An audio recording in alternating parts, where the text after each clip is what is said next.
Hello बच्चों, रामकृष्ण हरी, जय Siya Ram. Once again, welcome back to your YouTube channel RKH Classes means Ramakrishna Hari classes where the study becomes very very easy. Yes sir, हमें पता है। Okay, मैं हूँ संदीप पाटिल, मैं आपका दोस्त, आपका भाई। हम पढ़ते हैं 12th साइंस मैथ्स, लेकिन फिलहाल के लिए हम लोग पढ़ रहे हैं मैथ्स पार्ट 1 चैप्टर नंबर 2, जिसमें कुल मिला के 3 एक्सरसाइज हमें देके रखे थे। उसमें से फर्स्ट एक्सरसाइज 2.1, सेकेंड एक्सरसाइज 2.2 और थर्ड एक्सरसाइज 2.3 ऑलमोस्ट कंप्लीट हो चुकी है। 2.3 किस पे बेस्ड है सर? वो तो एप्लीकेशन ऑफ मैट्रिसेस पे बेस्ड है सर, हमें पता है। हाँ, हम तो पढ़ रहे थे उसमें जी। एप्लीकेशन ऑफ मैट्रिसेस का मतलब क्या हो गया? मतलब हम लोग with the help of matrix हम लोग डिफरेंट डिफिकल्ट एग्जाम्पल को सॉल्व कर सकते हैं। लेकिन फिलहाल के लिए 12th साइंस में आपको देखे रखे थे क्या? Linear equation, simultaneous linear equation in 2 variables, ये वाला एक topic, and simultaneous linear equation in 3 variables, है ना, जिसमें 3 वेरिएबल होते हैं, 3x3 का मैट्रिक्स बनता है। और simultaneous linear equation in 2 variable में 2x2 का मैट्रिक्स बनता है। 2 वे से हम लोग सॉल्व कर सकते हैं। एक है मेथड ऑफ इन्वर्जन और दूसरा वाला होता है एलिमेंट ट्रांसफॉर्मेशन। तो बच्चों यार सब पता हो चुका है। अब क्वेश्चन नंबर 3, क्वेश्चन नंबर 4 और question number 4, question number 5 and question number 6, ये 3 ही एग्जांपल हमारे बाकी है जो वर्ड इक्वेशन पे थे। अब क्या करना है? वर्ड इक्वेशंस मतलब वर्ड प्रॉब्लम को लेके उसको हमें ट्रांसफर करना है इक्वेशंस में और उसके वेरिएबल्स को फाइंड करना है। तो चलो मेरे साथ। जी सर, चलो आप लिखो, हम देख रहे हैं जी। हाँ, क्वेश्चन नंबर 4 नहीं यार, मुझे माफ करो, क्वेश्चन नंबर 3। हाँ, यहाँ पे लिख रहा हूं मैं एक्सरसाइज 2.3, जिसमें हम लोग कर रहे हैं अभी क्वेश्चन नंबर 3। द कॉस्ट, ध्यान दीजिएगा, बहुत मजा आएगा इसमें। द कॉस्ट ऑफ 4 पेंसिल, अच्छा 4 पेंसिल्स हैं, कॉमा 3 पेन्स, अरे वाह, एंड 2 इरेजर्स, ओके, इज ₹60। इस पे डिस्कशन करते हैं। क्या दिखाई दे रहा है बच्चों? 4 पेंसिल, 3 पेन और 2 इरेजर, कुल मिला के कितने रुपए में मिल रहे हैं? 60 रुपए में।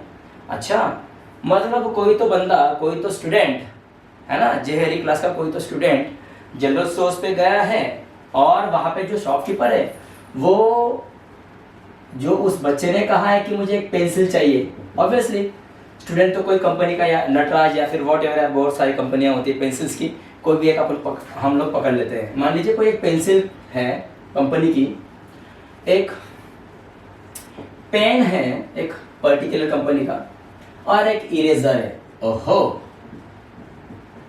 इरेजर। कोई एक स्टूडेंट, वाह सर वाह क्या स्टूडेंट है सर? अरे हाँ यार, आपको समझने के लिए बोल रहा हूँ मैं। कोई एक स्टूडेंट है, स्टूडेंट ए। ओहो सर, आपने तो नाम भी दे दिया उसको। जी हाँ, कोई ए स्टूडेंट है, वो जा रहा है जनरल स्टोर्स पे जी, और वो 4 पेंसिल, 3 पेन और 2 इरेजर परचेस कर रहा है। उसके लिए वो 60 रुपए दे रहा है कुल मिला के। तो यार मुझे बताओ, ये वाली पेंसिल 10 रुपए की अगर होगी, बराबर, अगर वो बंदा 4 पेंसिल ले रहा है तो कितने पैसे हो जाएंगे? 4 × 10 = ₹40। करेक्ट? यार इसकी वैल्यू भी हमें पता नहीं है। पेंसिल की वैल्यू पता है क्या? नहीं। तो एक काम करो ना, उसको वेरिएबल एक्स मान के चलो, है ना। तो एक पेंसिल को मान के चलते हैं हम लोग कि ₹x में वो पेंसिल मिल रही है। और स्टूडेंट ए, हम लोग एज्यूम कर रहे हैं भाई, स्टूडेंट ए 4 पेंसिल परचेस कर रहा है। मतलब मुझे क्या करना पड़ेगा बच्चों? जैसे 4 को मैंने 10 से मल्टीप्लाई किया था, तो यहाँ पे मैं क्या करूंगा? 4 को x से मल्टीप्लाई करूंगा।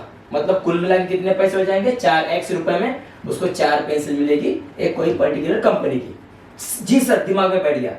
अब वही स्टूडेंट ए उसी दुकान पे शॉपकीपर से भी क्या डिमांड कर रहा है? अब मुझे 3 पेन चाहिए उसी कंपनी के। तो यार अगर पेन भी अगर 10 रुपए का होता, मान लो ना यार, तो 3 पेन के कितने रुपए देने पड़ते? ₹30। तो यहाँ पे पेन की वैल्यू हमें पता नहीं है, तो क्या करोगे एज्यूम? ₹y।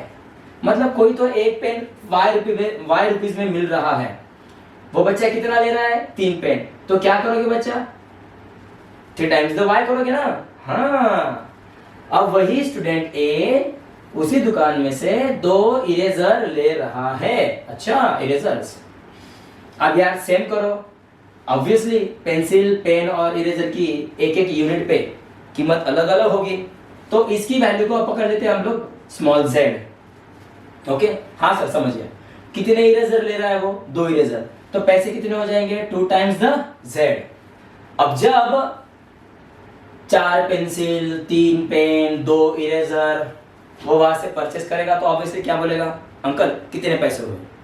तो अंकल क्या बोल रहे हैं कि बच्चा 60 रुपए मुझे दे दो। तो यहाँ पे क्या हो गया बच्चों, 4x plus 3y plus 2z is equal to, वो बच्चा 60 रुपए उसको दे रहा है। यार ये तो linear equation in third variable बन गया। मतलब हमें जम गया है ना, जमाना हमें, ठीक है। अरे वाह, तो चलिए नेक्स्ट डिमांड देखते हैं उसकी। स्टूडेंट ए को जरा हटा लेता हूँ यार, थोड़ा इधर निकालता हूँ। सर वाह वाह वाह, स्टूडेंट ए। अब नेक्स्ट में क्या है यहाँ पे देखते हैं, क्वेश्चन अब अधूरा है ना अभी। अब आगे, द कॉस्ट ऑफ 2 पेंसिल। ओहो, अब 2 पेंसिल है, 4 pen, 4 pens. Okay, the cost of 2 pencils, 4 pens and 6 erasers, okay, is of rupees 90। अच्छा, अब कोई स्टूडेंट भी है जेहरी क्लास का, ओहो, यहां पे निकाल लेता हूं उसको, स्टूडेंट बी। अब ये स्टूडेंट बी उसी दुकान पे जा रहा है, उसके दोस्त ने जो पेंसिल्स लिए हैं, अब वही पेंसिल्स वो भी ले रहा है। यार एज्यूम कर रहे हैं हम लोग, क्योंकि वर्ड इक्वेशन में क्या होता है पता है, कोई एज्यूम करना पड़ता है कि यार हाँ मान के चलो कोई काल्पनिक पात्र बनाने पड़ते हैं उसमें, तब जाके दिमाग में बैठता है। ओके, तो स्टूडेंट बी वहां पे गया, अंकल मेरे दोस्त ने जो पेंसिल ली थी, जो पेन लिया था, जो इरेजर्स लिए थे, वो भी मुझे लेना है, लेकिन क्वांटिटी में अलग अलग। अब स्टूडेंट बी क्या कर रहा है पता है, 2 पेंसिल ले रहा है। अब यार स्टूडेंट ए ने जब वो पेंसिल को परचेस किया था तो कीमत वही थी, कीमत चेंज नहीं होगी। अब स्टूडेंट बी भी जाएगा तो उसको उसी रुपए में मिलने वाला है ना। हाँ, तो अभी ये कितना ले रहा है, ये बच्चा अभी वहां से कितना उठा रहा है, पेंसिल, 2 पेंसिल। देखो 2 पेंसिल, तो यहाँ पे क्या करना पड़ेगा मुझे, स्टूडेंट बी के लिए क्या करना पड़ेगा, 2 इंटू एक्स करना पड़ेगा। पेंसिल कितने की मिल रही है, x रुपए की, कितने ले रहा है अभी, 2, और साथ में 4 पेन। ओहो, तो 4 पेन के लिए क्या लिखना पड़ेगा मुझे, 4 टाइम्स द y, क्योंकि एक पेन के लिए क्या माना है हम लोगों ने, y। तो 4 पेन के लिए कितने हो जाएंगे, 4 टाइम्स द y। और कितने इरेजर्स ले रहा है बंदा, 6 इरेजर्स। ओके, तो इरेजर की वैल्यू कितनी है, z। 6 के लिए कितना हो जाएगा, 6z। अब यार जब पूरा वो 2 पेन, माफ कीजिएगा 2 पेंसिल, 4 पेन और 6 इरेजर अगर लेगा तो पैसा देना पड़ेगा ना। अंकल पैसे कितने हुए, तो अंकल बोलेंगे बेटा 90 रुपीज। तो उसने क्या किया, 2x रुपीज में 4y रुपीज को मिलाया और उसके बाद 6z रुपीज को मिलाने के बाद उसके पैसे हो गए 90। अरे यार ये तो second linear equation in 3 variable बन गया, मजा आया ना। हाँ, आप यहाँ पे एक काम कर सकते हो बच्चों, यहाँ पे देखो तो यहाँ पे 2 है, 4 है, 6 है और यहाँ पे 90 है। आप लोग इसको 2 से डिवाइड कर सकते हो। क्यों, 2 के टेबल में 2 आता है, 2 के टेबल में 4 भी आता है, 2 के टेबल में 6 भी आता है और 2 के टेबल में 90 भी आता है ना। 90 का हाफ कितना हो जाएगा, 90 वाला वो 90 वही नहीं है। 90 के हाफ में कितना बनेगा, 45। 6 के हाफ में कितना बनेगा, 3। 4 के हाफ में कितना बनेगा, 2 और 2 तो कैंसिल कर जाएगा, ये 1 हो जाएगा। मतलब हम लोग इसे कॉन्डेंस फॉर्म में ला सकते हैं। मराठी त्याला काय म्हणतात, संक्षिप्त रूप म्हणतात, वो आगे देखेंगे। अरे यार ये तो समझ रहा है यार, 2 बच्चे वहां पे चले गए तो 2 इक्वेशंस बन गए, अभी और बाकी है, पिक्चर तो बाकी है मेरे दोस्त। अब थर्ड सिचुएशन देखते हैं क्या है। थर्ड में क्या बोला है भाई, now where as, third where as, अब क्या है, द कॉस्ट ऑफ, ठीक है, द कॉस्ट ऑफ 6 पेंसिल। अब पेंसिल कितने हो गए, 6, पेन कितने हो गए, 2, 2 pens and 3 eraser. Okay, 3 erasers is ₹70. Okay ठीक है, 70 रुपये में मिल रहा है क्या अभी? अब यार कोई बंदा है जहरी क्लास का स्टूडेंट सी, अब वही वो भी उसी दुकान पे जा रहा है, उसके दोस्तों ने जो वहां पे परचेस किया था वो भी वही पेंसिल, वही पेन, वही इरेजर ले रहा है, लेकिन क्वांटिटी में अलग अलग। अब एक पेंसिल x रुपए में मिल रही है, वो 6 पेंसिल ले रहा है तो कितने पैसे हो जाएंगे? 6x।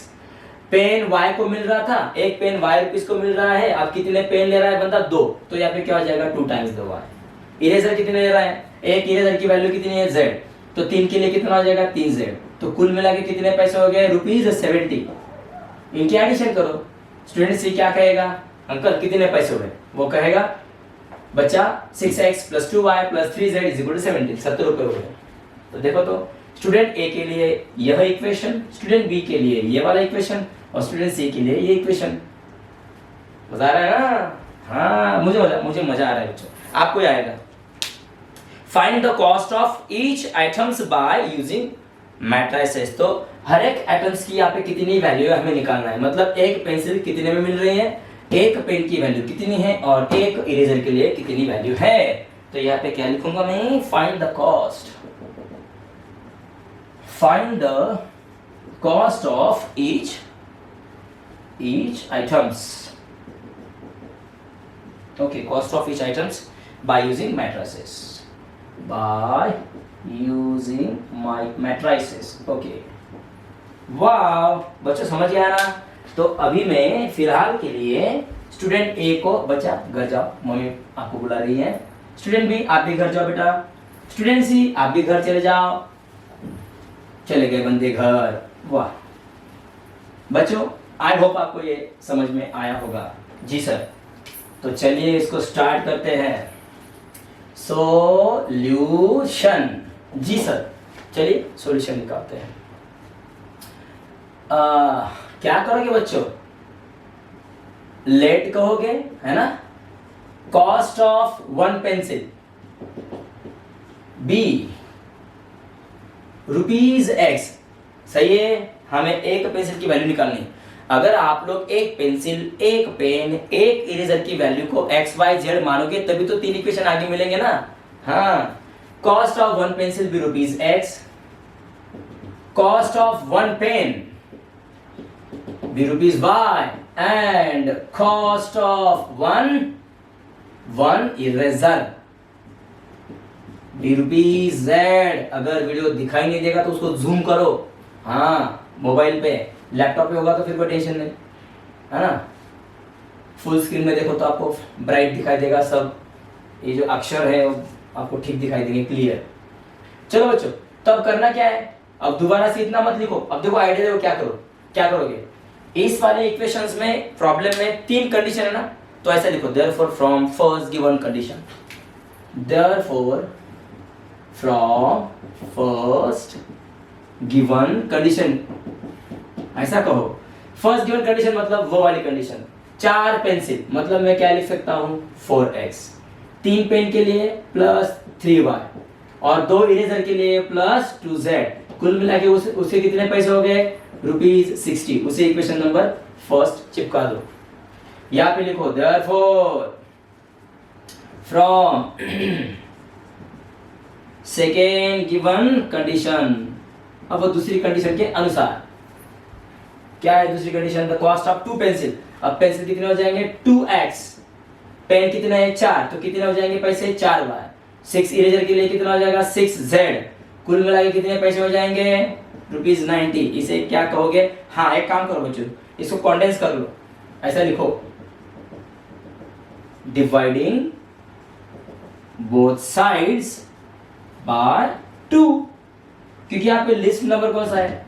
कम से कम 2 ही ऐसा है जो सारे इक्वेशंस को क्या करेगा? डिवाइड में जाएगा और फैक्टर्स बनाएगा उसके, है ना? Dividing both sides by 2, then तो क्या हो जाएगा? 2x को 2 से डिवाइड करो, 4y को भी 2 से डिवाइड करो, 6z को भी 2 से डिवाइड करो और ₹90 को भी 2 से डिवाइड करो।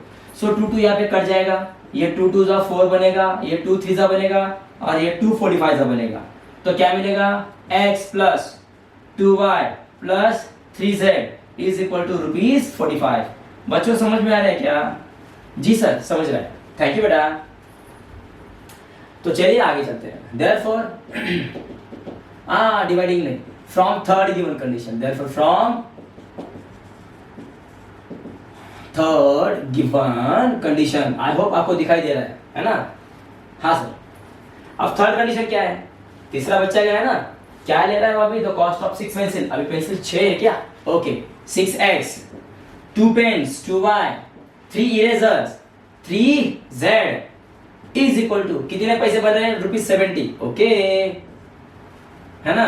तो इसे क्या कहोगे? Equation number third. बच्चों in this way we got the 3 linear equation in 3 variables, है ना? अब करना क्या है यार, या तो फिर माफ कीजिए मेथड इन्वर्जन से होके जाइए या फिर एलिमेंट्री ट्रांसफॉर्मेशन से जाइए। मेरे ख्याल से यहाँ से हम लोग जाएंगे एलिमेंट्री ट्रांसफॉर्मेशन, मतलब जो गिवन मैट्रिक्स रहेगा ना उसको हम लोग या तो फिर अपर ट्रायंगुलर बनाएंगे या फिर लोअर ट्रायंगुलर बनाएंगे, है ना? क्योंकि 3x3 का है तो उसके लिए एडजॉइंट बहुत बड़ा हो जाएगा, और एडजॉइंट की प्रैक्टिस हम लोगों ने की है ना? ओके बच्चों, चलो इसे लिख लो। सही है बेटा। अब इसको यहां से मैं हटा देता हूं, चलो हट जा। अच्छा तो बच्चों सबसे पहले काम करते हैं, इक्वेशंस को लिख लेते हैं ना। यहाँ पे क्या लिखोगे? वी हैव क्या? ax is equal to b, है ना? कुछ समझ में आ रहा है? जी सर समझ में आ रहा है। चलो तो मैट्रिक्स ए को लिखो ना यार। मैट्रिक्स ए क्या होता है? जो इक्वेशंस में जो वेरिएबल होते हैं x y z, पहले इक्वेशन के वेरिएबल्स x y z, दूसरी इक्वेशन के वेरिएबल x y z, तीसरे इक्वेशन के वेरिएबल x y z, उनके कोएफिशिएंट्स का सेट। चलो इक्वेशन नंबर 1 में देखो, पहले नंबर पे कौन है? 4, दूसरे नंबर पे कौन है? 3, तीसरे पे कौन है? 2, हो गया। अब सेकेंड इक्वेशन कौन सा है? ये नहीं, जो हम लोगों ने मॉडिफाइड किया है ना, वो ये वाला। x का वेरिएबल x का क्या है? 1, y का कितना है? 2, z का कितना बन रहा है? 3। यस। इक्वेशन थर्ड कितना है? x वेरिएबल का क्या है? कोएफिशिएंट 6, वेरिएबल y का कोएफिशिएंट क्या है? 2, वेरिएबल z का कितना बन रहा है? 3। समझे? हाँ सर समझ गए। और x तो हमें पता ही होता है, जो वेरिएबल होता है ना उनको लिखना पड़ता है कॉलम मैट्रिक्स के फॉर्म में। अब b क्या रहेगा?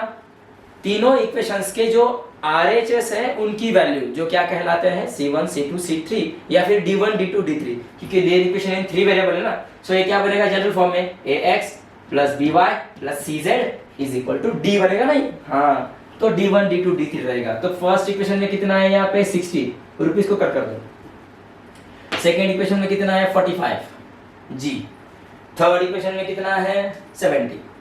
अरे वाह बच्चे, तो बन गया ना यार, है ना? चलिए अभी काम करते हैं, हम लोग जाएंगे अभी किससे?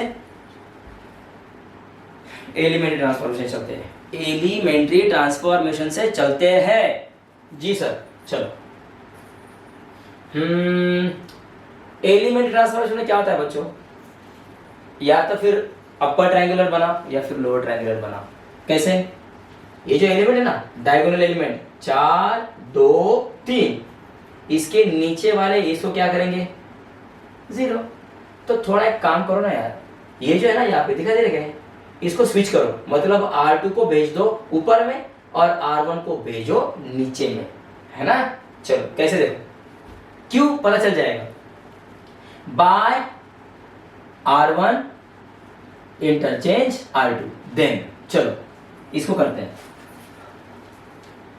दिखाई दे रहा है कि आपको मैं नीचे बैठ गया हूं ना, x y z।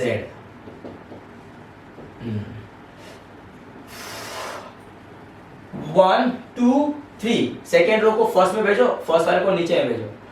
4 3 2, अब नीचे जो है 6 2 3 रिमेन्स द सेम। यार इसको चेंज करें तो इसके भी स्विच हो जाएंगे ना, मतलब 45 ऊपर चला जाएगा, 60 नीचे आएगा, 70 रिमेन्स द सेम रहेगा, है ना? जी सर। हाँ अब एक काम करो बच्चों, डायगोनल के एलिमेंट क्या हो गए? 1 3 3, उसके नीचे वाले कौन है? 4 6 और 2 है ना। तो एक काम करो बच्चों, 4 को 0 करो, क्योंकि लोअर ट्रायंगल का मतलब अपर ट्रायंगल का मतलब क्या होता है, डायगोनल के नीचे वाले 0 करना है ना। तो चलिए करते हैं उसको 0। देखो तो by R2 such that R2 minus 4 times the R1 चलेगा? जी सर चलेगा। चलो करते हैं उसको। देन तो क्या हो जाएगा, R2 पे प्रोसेस है 6 2 3, ये तो काम आपको करना ही है। सबसे पहले क्या करना है बच्चों, पहले ना जिस पे प्रोसेस है उसको रहने दो, और जिस पे प्रोसेस नहीं उसको लिख लो। देखो मैं क्या कर रहा हूं, पता है मुझे एक्स वाई जेड पे तो हमेशा प्रोसेस होती नहीं, तो उसको लिख लो। अब यहाँ पे आप यहाँ पे क्या लिख रहे थे, R2, तो R2 पे ही प्रोसेस है, तो बाकी आप लिख सकते हो। 45 को लिख लो, 70 को लिखो, 6 2 3 1 2 3 इसको लिख लो, है ना, ताकि समझने में आसानी हो जाए, और किस पे प्रोसेस कर रहे हैं वो भी समझ जाता है हमें। तो चलो R2 अभी यहाँ पे कितना है 4, सेकेंड रो का पहला एलिमेंट क्या है 4, माइनस करके क्या करोगे 4 इंटू R1 कितना है 1, 4 ब्रैकेट के अंदर के नंबर बाहर के नंबर को क्या होता है मल्टीप्लिकेशन में होता है। सो माइनस प्लस का मल्टीप्लिकेशन माइनस, 4 1 जा 4, 4 माइनस 4 इज 0, तो मतलब यू विल गेट 0। अब आगे इस पे भी प्रोसेस होगा ना यार, क्योंकि आप लोग सेकेंड इसको 0 कर रहे थे, तो मतलब क्या इस पे ही थोड़ी ना प्रोसेस रहेगा। रो सेकेंड का मतलब क्या हो गया, उसमें ये वाला भी एलिमेंट है, ये वाला एलिमेंट है, इसमें ये वाला एलिमेंट है, तो इस पे भी प्रोसेस करना पड़ेगा ना। तो चलो आगे चलते हैं। R2 क्या हो जाएगा 3 माइनस 4, R1 क्या बनेगा 2, सो 3 माइनस प्लस का मल्टीप्लिकेशन माइनस, 4 2 जा 8 बच्चों, 3 minus 8 minus 5, so you will get here minus 5। जी सर समझ गया बच्चों। आगे चलो, अब R2 क्या हो गया 2 माइनस 4 टाइम्स द R1 क्या बनेगा 3, सो 2 रिमेन्स द सेम। यार अंदर ब्रैकेट के अंदर वाला नंबर बाहर के नंबर को मल्टीप्लिकेशन में होता है, मैंने कितनी बार बोला, लेकिन मैं बोलूंगा, हमेशा बोलूंगा। माइनस प्लस का मल्टीप्लिकेशन कितना हो जाएगा माइनस, 4 3 जा 12 बच्चों, 2 माइनस 12 माइनस 10, 2 में से 12 गए माइनस 10 बनेंगे। आगे चलो, अब यार इसको भी करना पड़ेगा ना। अब R2 इसका क्या हो जाएगा 60 माइनस 4 टाइम्स ऑफ कितना है ऊपर में 45 है ना, is equal to 60 remains the same. Bracket के अंदर के नंबर बाहर के नंबर को मल्टीप्लिकेशन में होते हैं। सर समझ गया, लेकिन यार वो बोलना ही पड़ेगा क्योंकि ये मैथ्स है ना। छोटी छोटी मगर मोटी बातें। माइनस प्लस का क्या हो जाएगा माइनस, यार 4 इंटू 45, अगर आप लोग 45 को 4 से मल्टीप्लाई करोगे तो आपको यहाँ पे मिलेगा 180, है ना, कर सकते हो आप लोग। 4 5 45 मल्टीप्लाई 4 4 5 जा 20 कैरी 2, 4 4 जा 16, 16 प्लस 2 इज 18। जी सर। सो 60 माइनस 180 कितना मिलेगा माइनस 120, तो यहाँ पे कितना आ जाएगा माइनस 120, है ना बच्चों। हाँ बच्चे समझ गए। अब यार एक काम करो ना, आपने इसको 0 कैसे किया, उसी तरह से 6 को भी आप लोग 0 कर सकते हो। स्वाहा। चलो bye R3 such that R3 minus 6 times of R1, सही है बच्चों। जी सर सही है, करेक्ट है। अब एक काम करता हूं, इस वाली साइड को साफ कर लेता हूं। यहाँ पे ये वाला इरेजर है, मेरे पास ये वाला इरेजर है। वाह अच्छे इरेजर है।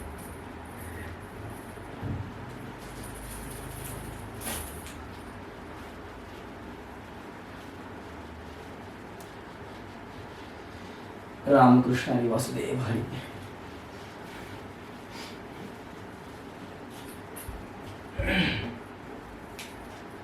तो चलो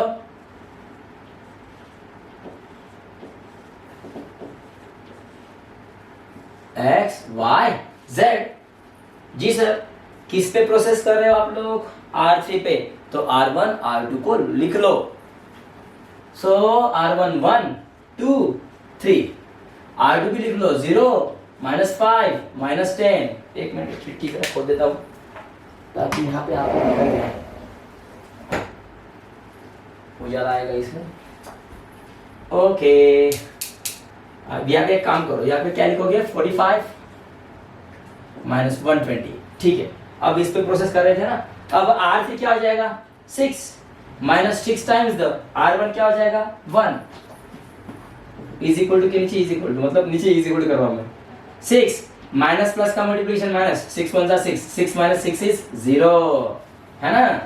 अब उसी थर्ड रो में नेक्स्ट एलिमेंट क्या है 2 तो लिखो वहां पे 2 मतलब 2 नहीं 2 लिखना है इधर minus 6 times the 6 times of R1 कितना है उसके लिए 2 है ना। देखो ना 6 को लिया था तो फिर R1 1 था। अब R3 में नेक्स्ट कौन है 2 तो R1 में नेक्स्ट कौन रहेगा 2 ना। सो 2 minus 6 times of 2 remains the same. Bracket वाला नंबर ब्रैकेट के अंदर वाला नंबर बाहर के नंबर को मल्टीप्लिकेशन होता है माइनस प्लस का मल्टीप्लिकेशन माइनस 6 2 जा 12 माफ कीजिए।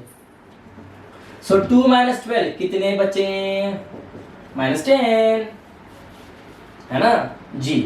तो आगे चलिए R3 में नेक्स्ट एलिमेंट क्या है 3 है ना माइनस 6 टाइम्स द अब R1 क्या है 3 यार R3 6 के लिए 1 था 2 के लिए 2 था 3 के लिए ऊपर में 3 है ना।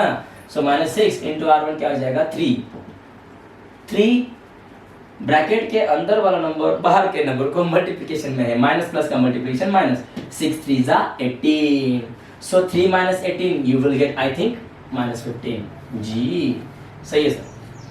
अब बच्चों इधर भी करना पड़ेगा ना यस कैसे 70 नहीं 70 माइनस 6 टाइम्स R1 क्या रहेगा अभी 45 है ना बच्चों। तो इसका मल्टीप्लिकेशन कर लेते हैं 45 मल्टीप्लाइड बाय 6 6 5 जा 30 कैरी 3 6 4 जा 24 उसमें कितना मिलाओगे 3 कितना मिलेगा 270 है ना। तो यार ये क्या हो गया 70 माइनस 270 सो 70 कट जाएगा मतलब 270 में से 270 गए तो माइनस 200 बचेंगे जी यार। चलो आगे चलते हैं।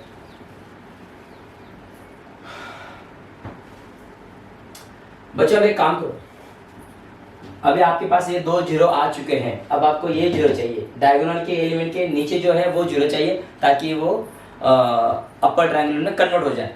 तो सबसे पहले एक काम करेंगे ना देखो तो ये वाला नेगेटिव है इसको पॉजिटिव कर लेते हैं नीचे वाले को भी पॉजिटिव कर लेते हैं मतलब ऐसा by R2 such that minus R2 negative से मल्टीप्लाई कर दो R2 को एंड साथ में इसको भी कर लेते हैं मतलब एक ही स्टेप में दोनों का काम हो जाएगा and R3 such that minus R3 तो आसानी हो जाएगी।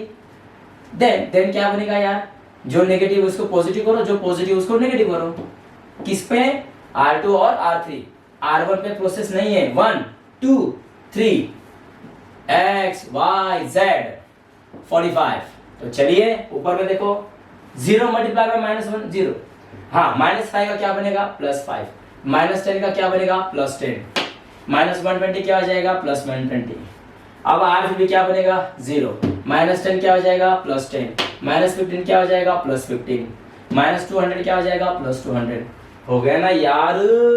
अब एक काम करते हैं यार बच्चों 10 जीरो हो सकता है कब अगर R2 के सेकेंड एलिमेंट को अगर मैं 2 से मल्टीप्लाई कर दूं तो R2 के सेकेंड एलिमेंट को 2 से मल्टीप्लाई कर दूं तो 5 टू 10 बनेगा और उसको मतलब R2 को सब्ट्रैक्ट कर लेता हूं R3 में से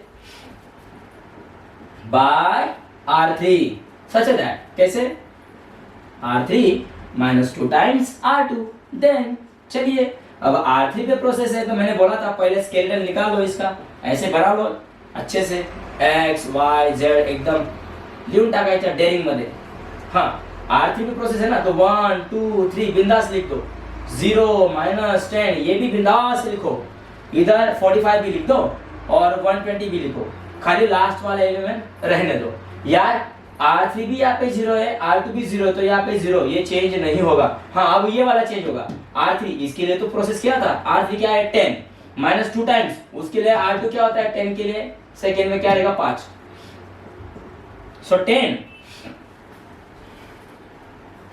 ब्रैकेट के अंदर का नंबर बाहर के नंबर को मल्टीप्लिकेशन में माइनस प्लस का मल्टीप्लिकेशन माइनस 2 5 10 10 -10 इज 0 हो गया ना यार। जी चलिए ये वाला हो गया। अब इसके लिए करते हैं, देखो तो R3 क्या है 15 माइनस 2 टाइम्स द R2 क्या है 10, सो 15 माइनस इंटू -2 इंटू +10 -20, 15 - 20 इज -5। ठीक है, यहाँ पे -5 आ गया। तो यार इधर चलो यहाँ पे, अब यहाँ पे क्या है R3 क्या है 200, ऊपर में देखना पड़ेगा ना, R3 200 है -2 टाइम्स द, अब R2 क्या हो जाएगा 120 ना यार, है ना। सो 200 माइनस 120 मल्टीप्लाई बाय 2 कितना हो जाएगा 240, है ना। 120 गुना करा 2 कितने होते 240। सो 240 में से 200 में से 240 गए, कितने बचे -40 हो गया यार। अपर ट्रायंगुलर में ये कन्वर्ट हो चुका है ना। तो चलिए करते हैं। अब करना क्या है बच्चों पता है, 1 into x, 2 into y, 3 into z. यार ये तो समीकरण, ये जो इक्वेशन बन रहा है ना, इसमें x भी प्रेजेंट है, y भी प्रेजेंट है और z भी है यार। तो यहाँ पे एक भी कैंसिल नहीं है। नीचे वाले इक्वेशन में x 0 हो सकता है, मतलब नीचे वाला अगर मैं इक्वेशन लेता हूं सेकेंड रो फर्स्ट कॉलम, तो लेयर इक्वेशन इन 2 वेरिएबल बनेगा। और अगर मैं थर्ड रो फर्स्ट कॉलम कर दूं तो लेयर इक्वेशन इन 1 वेरिएबल बनेगा। और हमें पता है लेयर इक्वेशन इन 1 वेरिएबल अगर बनता है तो आराम से एक की वैल्यू निकल जाती है। तो पहले इसको ले लो, तो यहाँ पे बोलो देयरफॉर वी हैव, अब इसको ले लो थर्ड रो फर्स्ट कॉलम बनाओ, 0 इंटू एक्स इज 0, लिखो मत उसको, 0 इंटू वाई 0 कट कर दो, -5 इंटू जेड कितना बनेगा -5z is equal to, third row लिया था ना तो इसके लिए भी थर्ड वैल्यू ऐसे उठाओ -40, theorem of equality of matrix के अनुसार थर्ड रो, तो इसका भी थर्ड रो ले लो ना। तो 0 into x plus 0 into y minus 5 into z is equal to 40। ऐसा करो, अब एक काम करो जेड को निकालो, so Z is equal to -40 divide में -5 डाल दो, क्योंकि हमको जेड निकालना है ना। सो माइनस माइनस कट जाएगा, 5 8 जा क्या कितना आएगा यहाँ पे आंसर 8। सो आपको क्या मिल रहा है यहाँ पे z इज इक्वल टू 8 आपको यहाँ पे मिल रहा है। तो चलिए आगे चलते हैं, इतना लिख लो पहले जी सर इतना लिख रहे हैं हम लोग। तो चलिए यहाँ पे चलिए, z की वैल्यू निकल चुकी है। Now we are going to finding out the next, चलो लेट्स फाइंड आउट। अब सेकेंड रो को ले लो बच्चों, 0 इंटू एक्स कट कर दो, लिखो मत उसको, प्लस 5 इंटू वाई, तो यहाँ पे क्या आएगा 5y, okay, plus 10 into z, second row first column होता है ना, 0 इंटू एक्स इज 0 कट कर दो, 5 into y is 5y, plus 10 into z 10z is equal to, second row के लिए ये वाली वैल्यू उठाओ 120 वाली। समझ गए बच्चों जी सर। अब एक काम करो 5y प्लस 10 z की वैल्यू पुटअप करो, कितने लाई आप लोग, कितने निकाली 8 is equal to 120। So 5y plus 10 8 जा 80 इज इक्वल टू 120। अब 80 को उधर लेके जाओ, therefore 5y is equal to 120 minus 80 है क्या नहीं। Therefore 5y is equal to 120 में से 80 गए, कितने बचे 40। देयरफॉर है ना y is equal to, again do the same, 40 को डिवाइड कर दो 5 के साथ से, तो कितना आ जाएगा 5 8 जा 40। तो आपको y कितना मिल रहा है यहाँ पे 8। बच्चों आपको तो दो वैल्यूज मिल चुकी है, x z की वैल्यू भी मिल चुकी है और y की वैल्यू भी मिल चुकी है। एक बार चेक कर लेते हैं है क्या जी, अरे हाँ है मेरे प्यारे प्यारे बच्चों। चलिए सही जा रहे हैं हम लोग। अब लास्ट इक्वेशन को उठाते हैं, किसको, ये वाला ऊपर वाला, 1 into x is x, and करके लिखो उसको, 1 into x first row first column, 1 into x plus 2 into y 2y plus 3 into z, कितना बनेगा 3z is equal to, first row के लिए क्या बना, क्या लोगे 45, है ना। सो x तो हमें निकालना है, x प्लस 2 टाइम्स y की वैल्यू कितनी आई यहाँ पे 8 प्लस 3 z की वैल्यू भी कितनी है 8 इज इक्वल टू 45, है ना बच्चों। सो x प्लस 2 8 जा 16, 3 8 जा 24, सही है जी सर, इज इक्वल टू 45। यहाँ तक बात समझ में आ रही है जी सर। स्टेप बाय स्टेप लिखो। हाँ अब यहां से मैं इसको हटा देता हूं।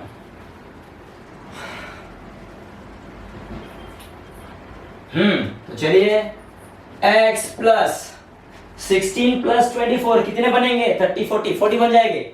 x plus 40 is equal to 45।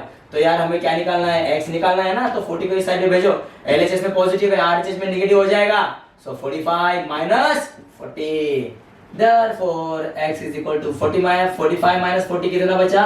5। ओहो, तो यार मिल गया हमें आंसर। तो लास्ट में क्या लिखोगे? therefore x, y, z order पे हैविंग वैल्यू। x की वैल्यू कितनी मिली? 5। y की वैल्यू कितनी मिली है? 8। और z भी कितना मिला है? 8, है ना?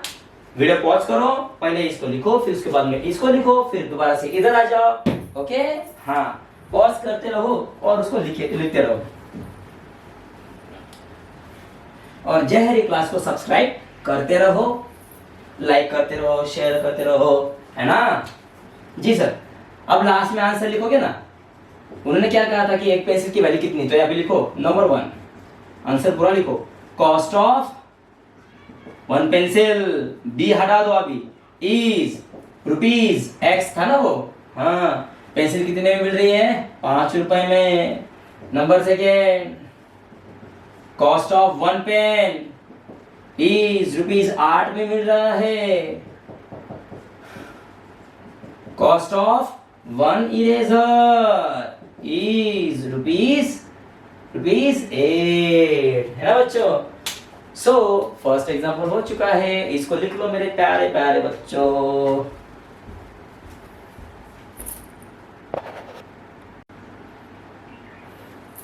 हाँ, तो चलिए बच्चों, नेक्स्ट एग्जांपल क्वेश्चन नंबर 4 की ओर चलते हैं। फिर मैट्रिसेस चैप्टर खत्म हो जाएगा। एक ही उसका एग्जांपल बचेगा, क्वेश्चन नंबर 5।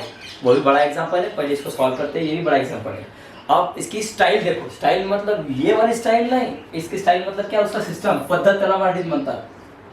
अब इसके बारे में सोचो। सॉल्यूशन, चलो एक एक चीजें पढ़ते हैं। जैसे पिछले एग्जांपल में क्या था ना, वैसे ही करते हैं इसको। कैसा? इफ 3 नंबर्स आर एडेड, मान लीजिए कोई 3 नंबर है रियल नंबर में से, है ना? 3 कौन से भी नंबर है रियल नंबर, उनकी सम बना। अब यार वो 3 नंबर तो पता नहीं है, वो नंबर कौन से भी हो सकते हैं। पहला वाला नंबर तो 1 हो सकता है, दूसरा वाला नंबर 2 हो सकता है, 3, मतलब रियल नंबर में से कौन से भी नंबर्स हो सकते हैं, उसमें से हम लोग 3 नंबर को उठाएंगे।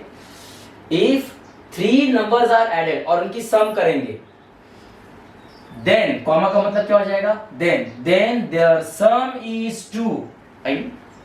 मतलब यार कोई तो 3 नंबर हैं, उन तीनों नंबर की सम बनाओ, आपको 2 मिलेगा। तो इसमें हिंट मिल रहा है ना यार? क्या हिंट मिल रहा है? First number assume be x, second number assume to be y, and third number be z। तीनों नंबर तो पता नहीं है, तो उनको फाइंड करना है। तो पहले नंबर को x बोलो, दूसरे नंबर को y बोलो, और तीसरे नंबर को z बोलो। चलो इतना ही पढ़ा है मैंने, मैं आगे गया नहीं मैं। चलो, तो यहाँ पे क्या लिखूंगा मैं? Let first number be x, second number be y, and third number be z। Therefore, from first given condition, शाम हो चुकी है ना, तो यार दिखाई दे रहा है ना? आपको दिखना चाहिए। एक्चुअली साइड में एक विंडो है ना, तो दिन ढल चुका है, इसलिए थोड़ा फोकस कम हो गया वहाँ पे ना। काश एग्जाम्पल जल्दी हो जाए। Okay, from first given condition, तो पहले वाली कंडीशन क्या रहेगी इसमें? अभी first number plus second number plus third number, you will get 2। हो गया equation number 1। If 3 numbers are added, then their sum is 2। चलो अब नेक्स्ट में चलते हैं। यहाँ पे फुल स्टॉप है, हाँ?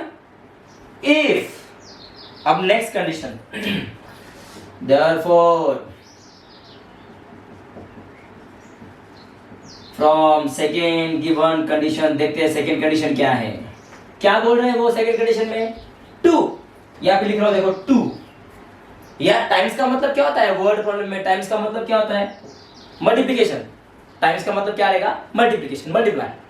2 टाइम्स द सेकेंड नंबर। अच्छा, मतलब वो बोल रहे हैं कि अगर सेकेंड नंबर क्या मान के चल रहे हैं हम लोग y, अगर y को 2 से मल्टीप्लाई किया जाए if 2 times the second number, अच्छा ठीक है y को 2 से मल्टीप्लाई कर दो, फिर उसके बाद क्या करोगे, if 2 times the second number is subtracted from, अच्छा मतलब y को 2 से मल्टीप्लाई करो और 2y बनाओ और उस 2y को सब्ट्रैक्ट करो, मतलब इसे माइनस करना है, किसमें से, is subtracted from sum of first and third number, ओ फर्स्ट नंबर और थर्ड नंबर की एडिशन कर लो और उनको ब्रैकेट में लिखो और उसमें से 2y को माइनस करो।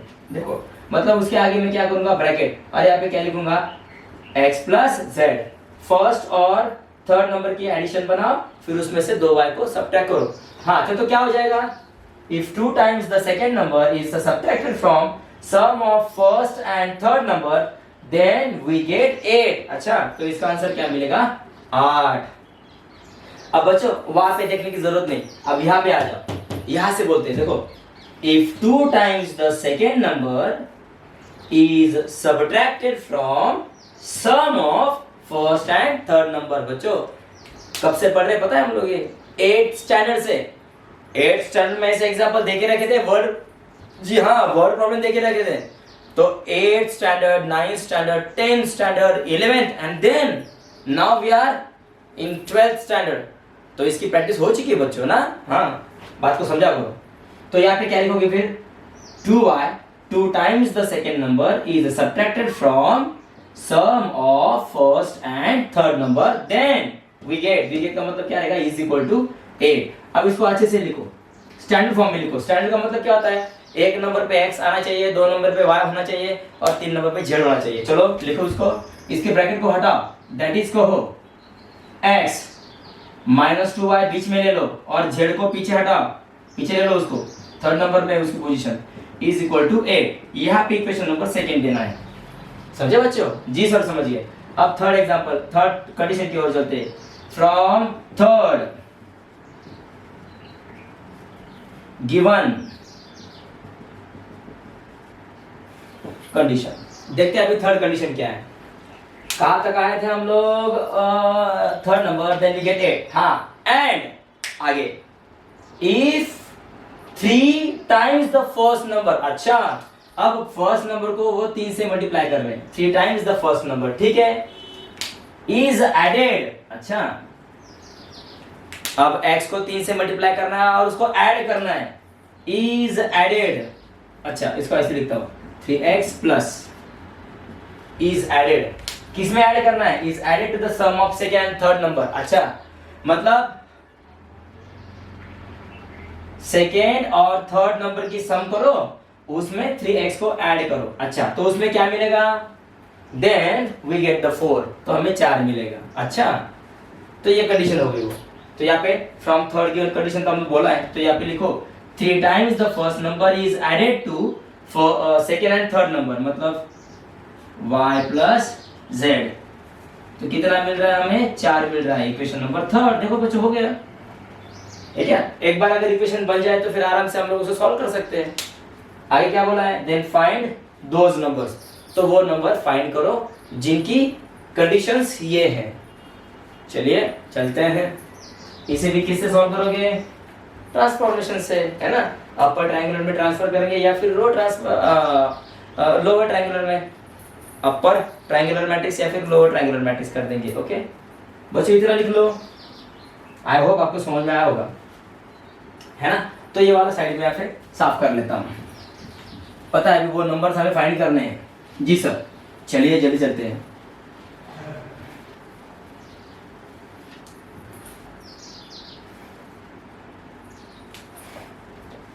वी हैव, थोड़ा बड़ा अक्षर निकालता हूं, A X is equal to B. चलिए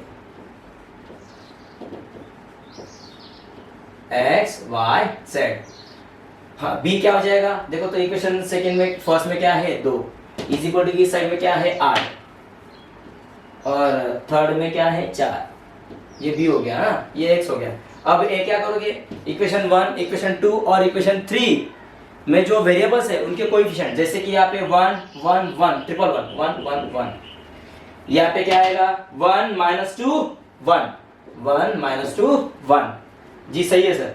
अब यहाँ पे क्या आएगा 3 1 1 3 1 1, है ना बच्चों? जी सर।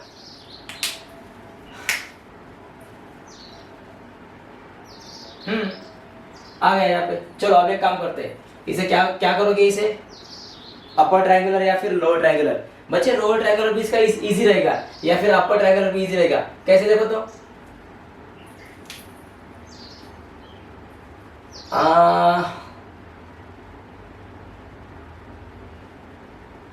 R1 को R3 में से माइनस कर दो तो 1 -1 ऊपर में 0 आ जाएगा, 1 -1 ऊपर में 0 आ जाएगा। क्या बच्चों? अब अपर ट्रायंगुलर के बजाय हम लोग जाएंगे लोअर ट्रायंगुलर की ओर, तो आसान तरीके से सॉल्व हो जाएगा, है ना? हाँ देखो कैसे। अब मैं देखो ना, ये वाला क्या हो गया, ये डायगोनल एलिमेंट हो गया ना, सो डायगोनल के ऊपर वाले 0 बनाओ। अपर ट्रायंगुलर के टाइम में क्या करते हैं, नीचे वाले को 0 करते थे ना, अब लोग ऊपर वाले को करेंगे अभी। कैसे देखो, bye R1 such that R1 such that, दिखाई दे रहा है बच्चों? Bye R1 such that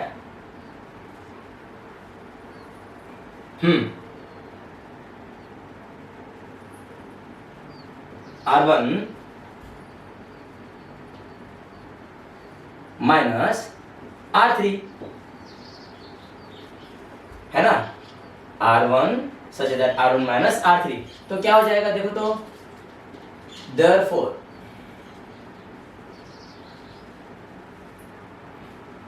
X Y Z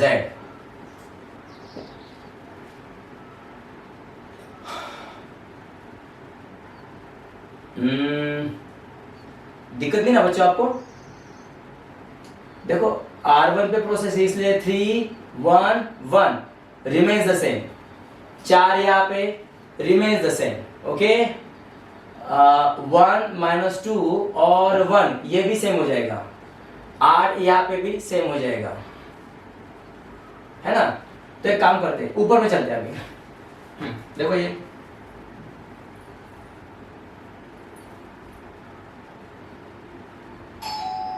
R1 minus R3, 1 - 3 -2, 1 - 1 0, है ना? और 1 - 1 0। देखो तो ऊपर के दो, मतलब डायगोनल के ऊपर वाले ये जो 3 थे ना, ये हमें 0 करने थे, 2 तो आ ही चुके हैं ना यार, इजी ना यार? जी सर सही है सही है, हाँ वही बोल रहा था मैं। अब एक काम करते हैं, इसका भी काम हो जाएगा, इधर आ जाओ। R1 - R3 मतलब 2 में से 4 गए, R1 - R3 2 - 4 इज -2, है ना? तो एक काम करो बच्चों, इसको भी मैं 0 ला सकता हूं, है क्या? इसे मैं 0 ला सकता हूं, कैसे? R2 - R3, चलो bye R2 such that R2 minus R3, then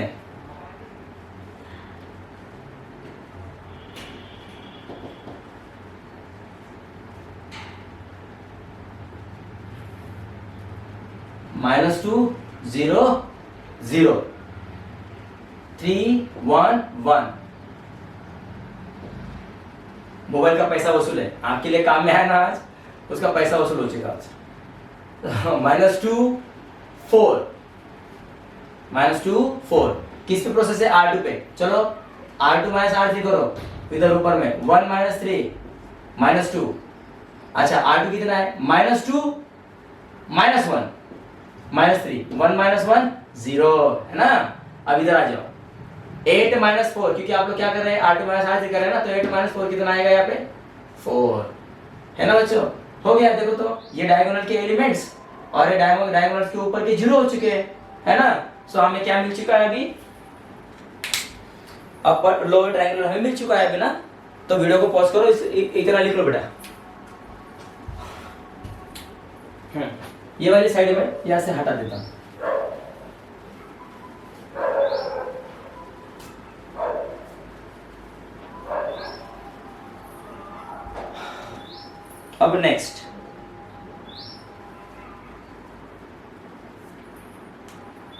अब एक काम करते हैं, क्या करेंगे,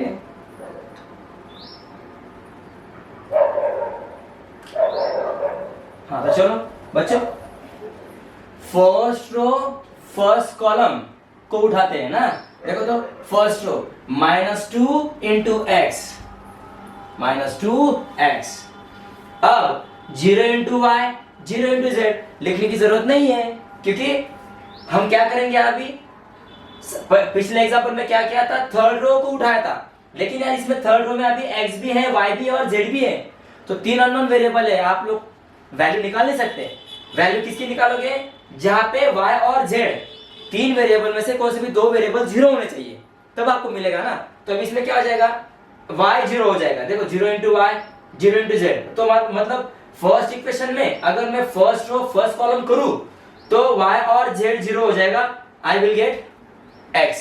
So -2 into x is -2, x is equal to -2,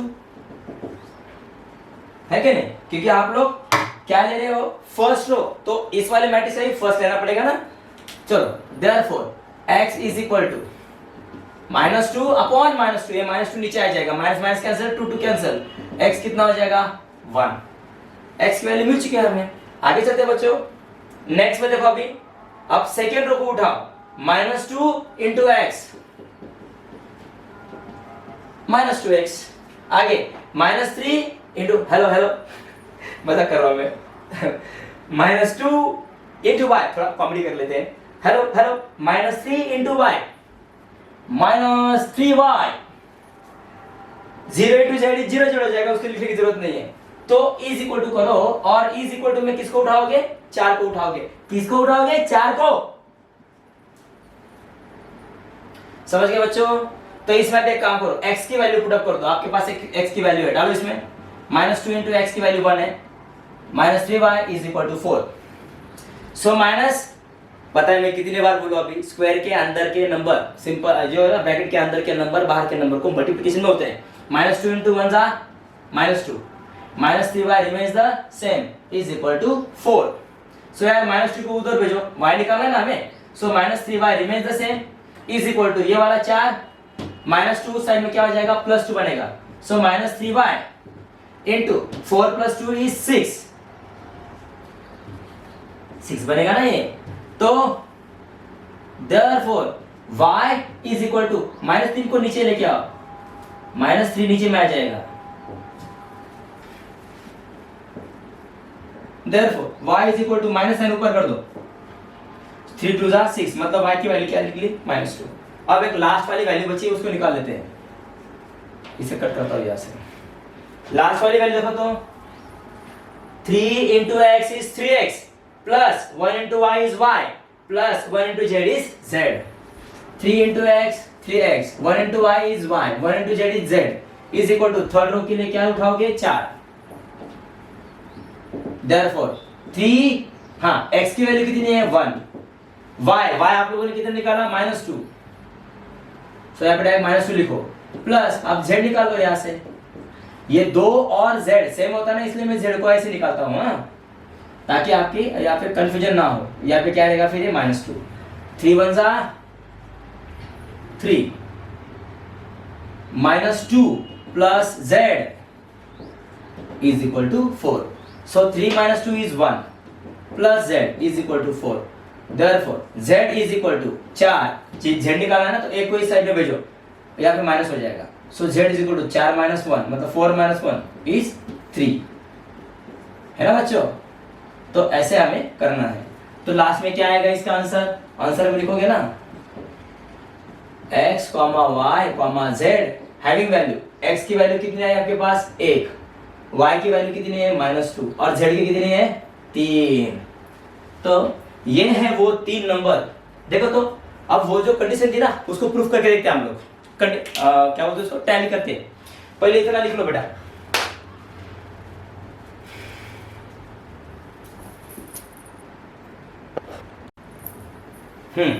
अब इसे साफ कर रहा हूं मैं, हाँ?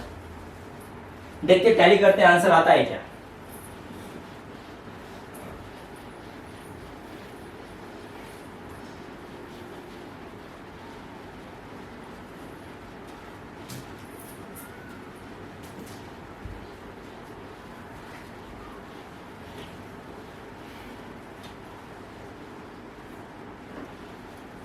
चलो टैली करते हैं।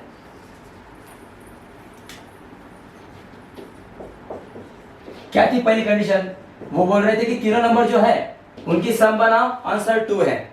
देखो तो x की वैल्यू क्या पुट करोगे 1, y की वैल्यू -2 और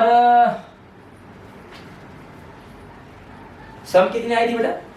देखो तो आंसर है क्या हमारा 1 - 2 3। यस, हाँ क्या बोला था उन्होंने? अगर हम लोग तीनों की सम बनाए तो आंसर कितना आना चाहिए? 2 आना चाहिए। देखो तो 1 - 2 प्लस z कितना निकला 3। देखो तो आ रहा है क्या आंसर? 1 - 2 इज -1 प्लस 3, यहाँ पे कितना है 2, 3 में से 1 गए 2, 2 इज इक्वल टू 2। जी हाँ, आ रहा है ना आंसर? वो क्या 2 इज इक्वल टू आया ना? जी बच्चों, फर्स्ट कंडीशन आ चुकी है। अब सेकेंड कंडीशन में क्या बोला था उन्होंने? सेकेंड कंडीशन में क्या था बेटा? सेकेंड कंडीशन में ऐसा था, वो बोल रहे थे कि y को 2 से मल्टीप्लाई करो और उसे सब्ट्रैक्ट करो x और z को मिला के। सो x कितना है 1, z कितना है 3, -2 टाइम्स द y। चलो इसको सॉल्व करते हैं, कितना आता है देखते हैं। 1 + 3 इज 4, -2, y की वैल्यू कितनी निकाली थी हम लोगों ने? -2, है ना? सो यहाँ पे क्या आएगा 1 + 3 इज 4, माइनस माइनस प्लस बनेगा, 2 2 जा 4 बनेगा, इधर 8। यहाँ पे आंसर कितना आ रहा है 8। देखो तो फिर सेकंड कंडीशन में था क्या 8? जी हाँ बच्चों, सेकंड कंडीशन में 8 था, है ना? अब टैली के लिए तीसरा टैली करते हैं। तीसरा क्या था? हाँ, 3 times the x plus y plus z। 3 times x की वैल्यू कितनी है 1, y की वैल्यू -2, z की वैल्यू 3। देखते हैं कितना आंसर आता है। 3 1 जा 3, 3 में से 2 गए 1, कितना आ रहा है आंसर 4। हाँ तो 4 ही दिया था उन्होंने, है ना? यस बच्चों, तो इस तरह से 2 एग्जांपल्स हमारे हो चुके हैं। अभी बचा है खाली एक एग्जांपल बचा है ना बच्चों। तो फिलहाल के लिए आज इस लेक्चर में इतना ही करेंगे। नेक्स्ट वीडियो में हाँ चौथा 5वां वाला एग्जांपल भी खत्म कर देंगे और चैप्टर नंबर 3 भी चालू कर देंगे, ट्रिग्नोमेट्रिक फंक्शन। इतना मजा आएगा ना उसमें, ट्रिग्नोमेट्रिक फंक्शन में बहुत मजा आएगा बच्चों। उसके लिए क्या चाहिए पता है क्या? साइन, कॉस, टैन, कॉट, सेक, कोसेक, है ना? साइन क्या होता है? साइन क्या होता है? Opposite side upon hypotenuse. Cos क्या होता है? Adjacent side upon hypotenuse. Tan क्या होता है? Opposite side upon adjacent side. Cot क्या होता है? 1/tan या फिर adjacent side upon opposite side. Sine, cos, tan, cot. Sec क्या होता है? 1/1 कॉस या फिर hypotenuse upon adjacent side.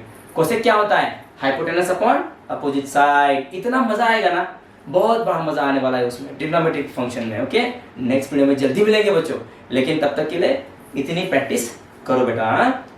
With in time हम लोग पूरा कोर्स कंप्लीट कर देंगे। तब तक के लिए रामकृष्ण हरी, जय सिया राम, जय हरि, जय शिवराय, जय शंभुराज जी। जल्दी मिलेंगे यार। जाने का मन नहीं कर रहा है लेकिन क्या करें यार। Okay, all the very best.